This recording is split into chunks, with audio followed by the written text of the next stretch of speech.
साल 1963 Israel nuclear bomb बनाने के काफी करीब पहुंच चुका था, पर यह बात American president John F Kennedy को काफी खटक रही थी।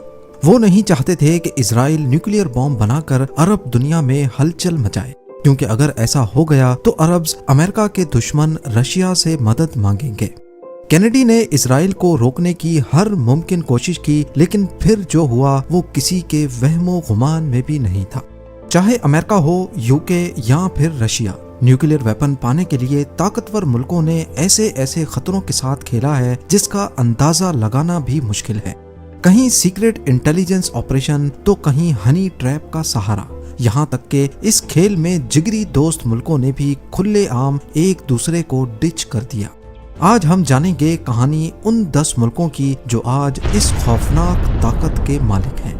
नाजरीन, दुनिया में टोटल 195 कंट्रीज हैं और तकरीबन इन सब के पास ही अपना दिफा करने के लिए एडवांस्ड मिलिट्री और हाई टेक वेपन्स हैं।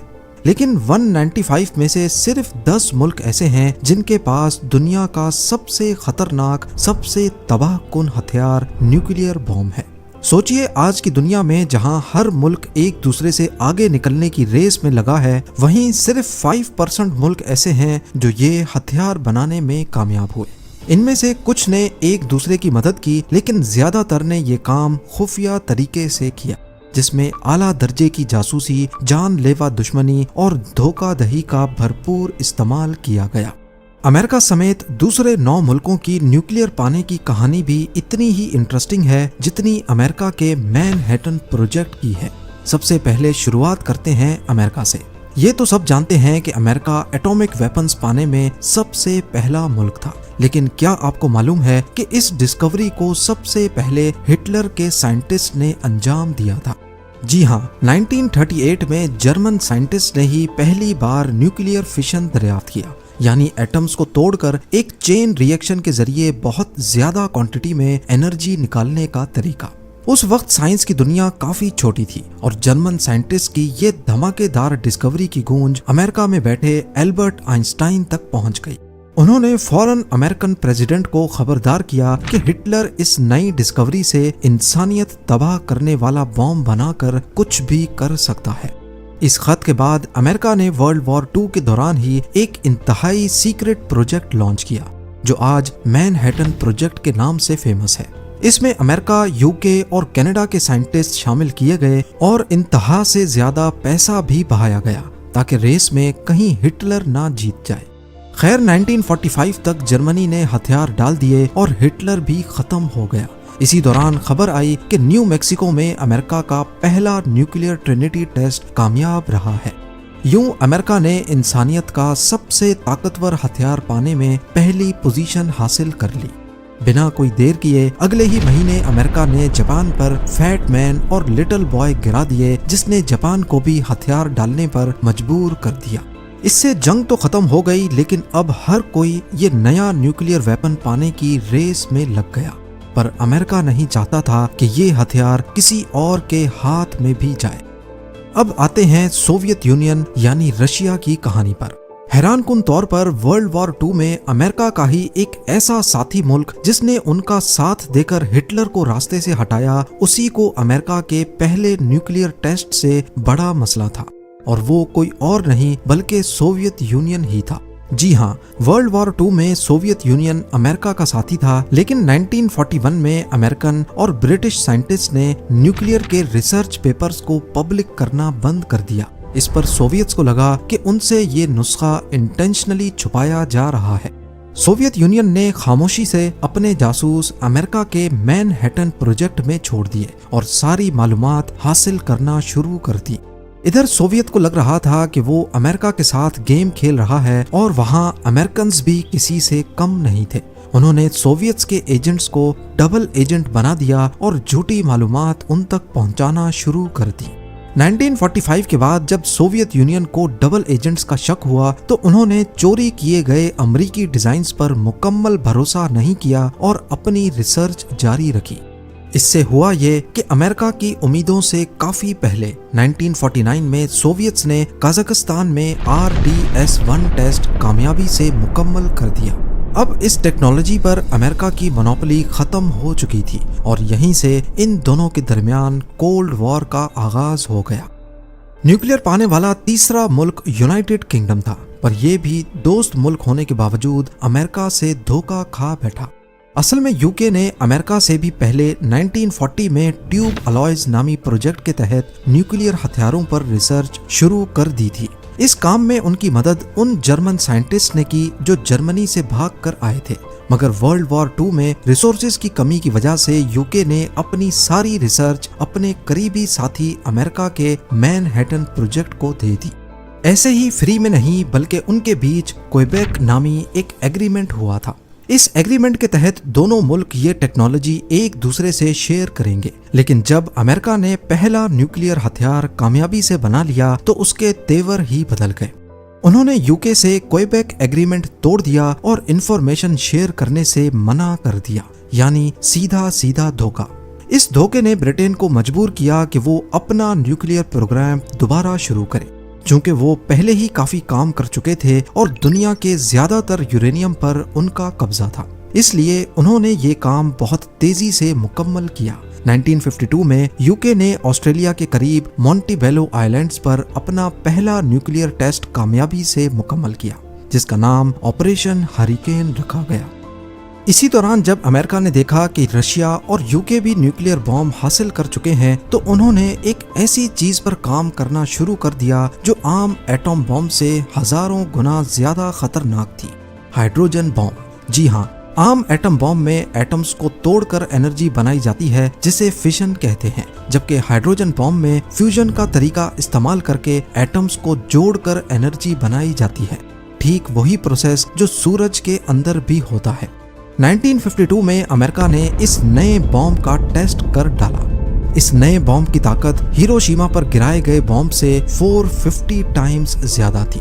پھر کیا تھا، 1955 میں رشیا اور 1957 میں یو کے نے بھی اپنا ہائیڈروجن بم پھوڑ کر دنیا کو دکھا دیا کہ ہم بھی کسی سے کم نہیں۔ اب آتے ہیں فرانس پر، جو نیوکلیر پانے والا چوتھا ملک ہے۔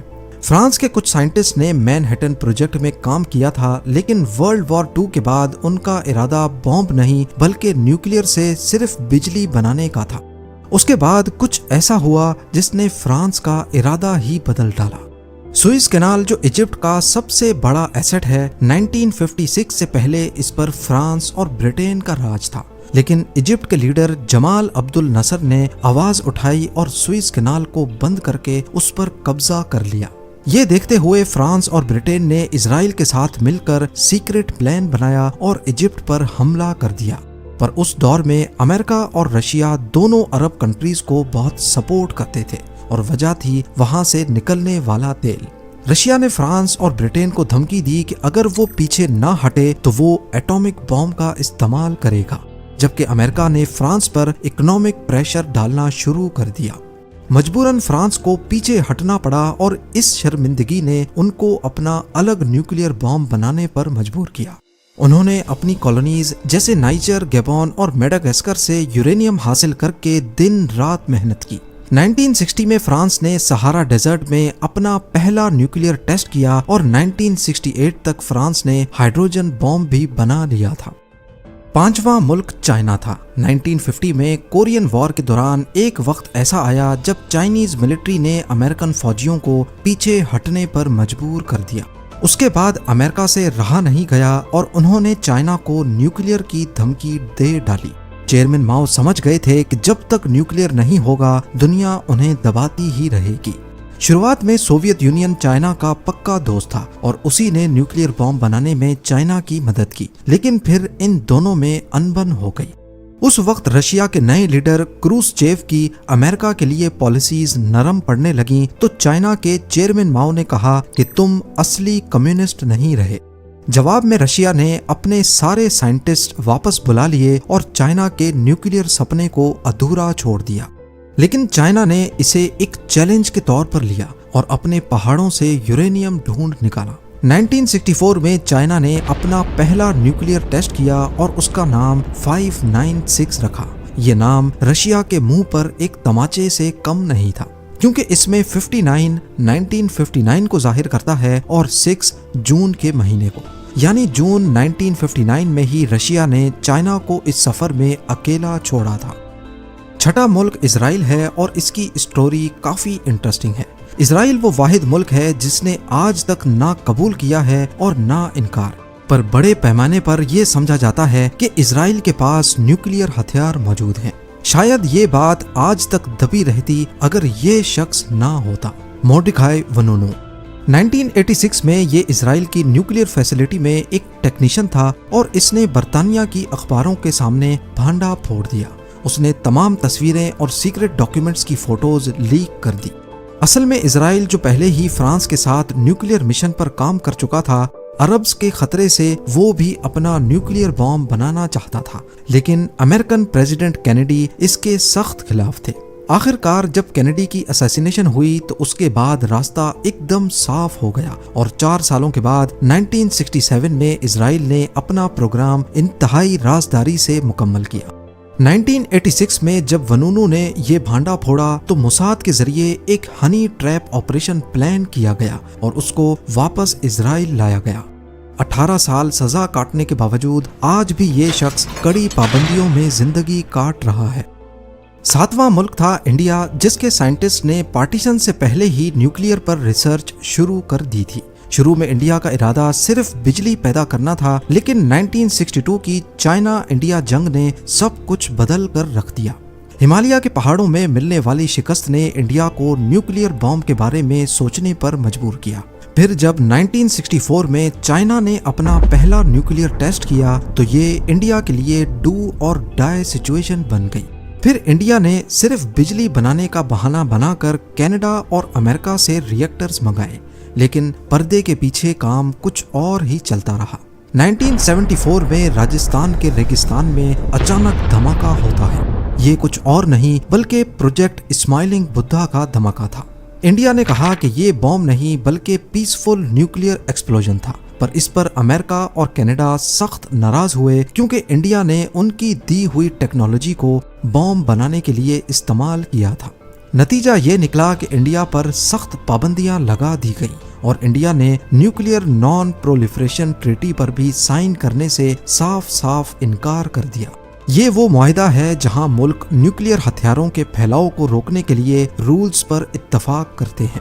लेकिन कहानी यहाँ खत्म नहीं हुई। उन्होंने 1974 में बॉम्ब तो टेस्ट कर लिया था, मगर उसे हथियार की शक्ल देने में मजीद 20 साल लग गए और इस धमाके ने बॉर्डर के उस पार एक और मुल्क को बेचैन कर दिया था, पाकिस्तान।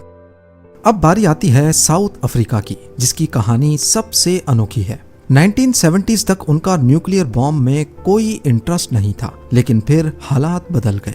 साउथ अफ्रीका में नस्ली इम्तियाज का सख्त कानून था, यानी व्हाइट लोगों के लिए कानून अलग और ब्लैक्स के लिए अलग। यहाँ तक के काले लोगों को अपने ही मुल्क में घूमने के लिए आउट पास लेना पड़ता था। इस कानून की वजह से दुनिया भर ने उनका बाइकआउट कर दिया। ऊपर से सोवियत यूनियन ने नमीबिया और एंगोला में अपना असरो रसूख बढ़ा लिया। साउथ अफ्रीका को डर था कि कहीं रशियंस हम तक भी ना पहुंच जाएं और हमारी ब्लैक पॉपुलेशन के साथ मिलकर कब्जा ना कर लें। इस मुश्किल घड़ी में एक मुल्क ऐसा था जिसने साउथ अफ्रीका का साथ दिया, इजराइल। इजराइल ने उनको वेपन्स, फाइटर जेट्स और न्यूक्लियर रिसर्च शेयर की और बदले में यूरेनियम की डिमांड की। फिर 1979 में एक मशहूर वाकया हुआ जिसे वेला इंसिडेंट कहा जाता है। अमेरिकन सैटेलाइट्स ने साउथ अफ्रीका के करीब समंदर में 2 बहुत बड़े फ्लैश रिकॉर्ड किए। माना जाता है कि ये इजराइल और साउथ अफ्रीका का एक जॉइंट न्यूक्लियर टेस्ट था। एक्सपर्ट्स के मुताबिक इजराइल ने साउथ अफ्रीका की जमीन इस्तेमाल की और बदले में उन्हें अपनी रिसर्च दी। लेकिन 1990 में सोवियत यूनियन के खात्मे के बाद साउथ अफ्रीका वो पहला मुल्क था जिसने खुद अपने न्यूक्लियर हथियार खत्म कर दिए। अब बारी है पाकिस्तान की, जिसका न्यूक्लियर वेपन पाने में 9वां नंबर है। इसका आगाज 1971 में हुआ जब इंडिया से जंग के बाद वेस्ट पाकिस्तान अलग होकर बांग्लादेश बन गया। 1974 में इंडिया के स्माइलिंग बुद्धा टेस्ट ने इस जुस्तजू को मजीद बढ़ा दिया। डॉक्टर अब्दुल कदीर खान जो एक पाकिस्तानी साइंटिस्ट थे, उन्होंने हॉलैंड की एक न्यूक्लियर फैसिलिटी में काम करते हुए यूरेनियम एनरिच करने की खुफिया मालूमात हासिल की और वो उसके ब्लूप्रिंट्स लेके पाकिस्तान आ गए। इसके अलावा चाइना ने भी पाकिस्तान की बड़ी मदद की, क्योंकि चाइना इंडिया के खिलाफ एक मजबूत इत्तेहादी बनाना चाहता था। शुरू में अमेरिका ने भी पाकिस्तान को रोकने की ज्यादा कोशिश नहीं की, क्योंकि एक तो वो पाकिस्तान की सलाहियत को कम समझ रहे थे और दूसरा पाकिस्तान अफगानिस्तान में सोवियत यूनियन के खिलाफ जंग में अमेरिका का अहम साथी था। 1998 में जब इंडिया ने 5 न्यूक्लियर धमाके किए तो उसके चंद हफ्तों बाद ही पाकिस्तान ने रास कोह के पहाड़ों में अपने अंडरग्राउंड टेस्ट कर डाले। पर कहानी यहाँ खत्म नहीं हुई। पाकिस्तान पर इल्जाम लगा कि उन्होंने न्यूक्लियर टेक्नोलॉजी दूसरे मुल्कों जैसा कि ईरान, लीबिया और नॉर्थ कोरिया को भी दी है। जब हालात काफी बिगड़ गए और पाकिस्तानी गवर्नमेंट पर डायरेक्ट इल्जाम लगने लगा तो 2004 में डॉक्टर अब्दुल कदीर खान ने एक टीवी प्रोग्राम में सारा मलबा अपने सर ले लिया। उन्होंने एतराफ किया कि ये टेक्नोलॉजी नॉर्थ कोरिया, ईरान और लीबिया को उन्होंने ही फरोख्त की थी और इसके बाद उनको अगले कई सालों तक हाउस अरेस्ट में रखा गया। पर यहाँ सवाल पैदा होता है कि डॉक्टर अब्दुल कदीर खान ने मीलों दूर बैठे नॉर्थ कोरिया को ये टेक्नोलॉजी क्यों दी थी। इसका जवाब जानने के लिए हम न्यूक्लियर बॉम्ब बनाने वाले दुनिया के सबसे आखिरी और 10वें मुल्क का रुख करते हैं, नॉर्थ कोरिया। नॉर्थ कोरिया के फाउंडर किम इल संग का मानना था कि साउथ कोरिया और अमेरिका जैसे पुराने दुश्मनों को रोकने के लिए न्यूक्लियर वेपन बहुत जरूरी है। 1950s में सोवियत यूनियन ने उनकी न्यूक्लियर से बिजली बनाने में काफी मदद की, मगर बाद में नॉर्थ कोरिया ने सोवियत यूनियन और चाइना दोनों से वेपन्स बनाने की डिमांड करना शुरू कर दी, जिस पर दोनों ने उनका साथ देने से इनकार कर दिया। नॉर्थ कोरिया ने चोरी छुपे अपना अलग प्रोग्राम बनाया, लेकिन उनको कोई कामयाबी नहीं मिली। 1990 में उन्होंने नॉन प्रोलिफरेशन ट्रीटी पर भी साइन कर दिए, लेकिन चोरी छुपे हथियार बनाने की कोशिश जारी रही। इस आखिरी कोशिश में पाकिस्तान ने भी उनकी काफी मदद की। कुछ माहिरीन का मानना है कि पाकिस्तान के पास न्यूक्लियर तो आ चुका था, लेकिन वो मिसाइल्स नहीं थे जो न्यूक्लियर को इंडिया के दूर दराज शहरों तक निशाना बना सके। दूसरी तरफ नॉर्थ कोरिया के पास बेहतरीन मिसाइल्स थे, लेकिन न्यूक्लियर नहीं। कहा जाता है कि उन्होंने पाकिस्तान को अपने नोडोंग मिसाइल्स के डिजाइन दिए और बदले में डॉक्टर AQ खान ने उन्हें यूरेनियम एनरिच करने के लिए सेंट्रीफ्यूजेस के ब्लूप्रिंट्स दिए। अक्टूबर 2006 में नॉर्थ कोरिया ने अपना पहला टेस्ट किया, जो इतना छोटा था कि लोग कहने लगे कि शायद ये माल फंक्शन कर गया है। लेकिन 2009 में जब किम इल संग बीमार पड़े तो उन्होंने अपनी ताकत दिखाने के लिए दूसरा और पहले से कहीं ज्यादा ताकतवर धमाका किया। ये इतना शदीद था कि रिक्टर स्केल पर 5 मैग्नीट्यूड का अर्थक्वेक रिकॉर्ड हुआ। यूं नॉर्थ कोरिया न्यूक्स बनाने वाला दुनिया का सबसे आखिरी मुल्क बन गया। पर क्या ये इस रेस का आखिरी घोड़ा था? शायद नहीं। हालात को देखते हुए ऐसा लग रहा है कि अब अगला नंबर ईरान का होगा, मगर इजराइल जो मिडिल ईस्ट में अकेली न्यूक्लियर पावर है, वो ईरान पर हर तरफ से दबाव डाल रहा है और अगर ईरान इसमें कामयाब हो गया तो सऊदी अरेबिया भी पीछे नहीं रहेगा, क्योंकि मोहम्मद बिन सलमान कई मर्तबा कह चुके हैं कि अगर ईरान ने न्यूक्लियर बॉम्ब बनाया तो सऊदी भी पीछे नहीं रहेगा। उम्मीद है ज़ेम टीवी की ये वीडियो भी आप लोग भरपूर लाइक और शेयर करेंगे। आप लोगों के प्यार भरे कमेंट्स का बेहद शुक्रिया। मिलते हैं अगली शानदार वीडियो में।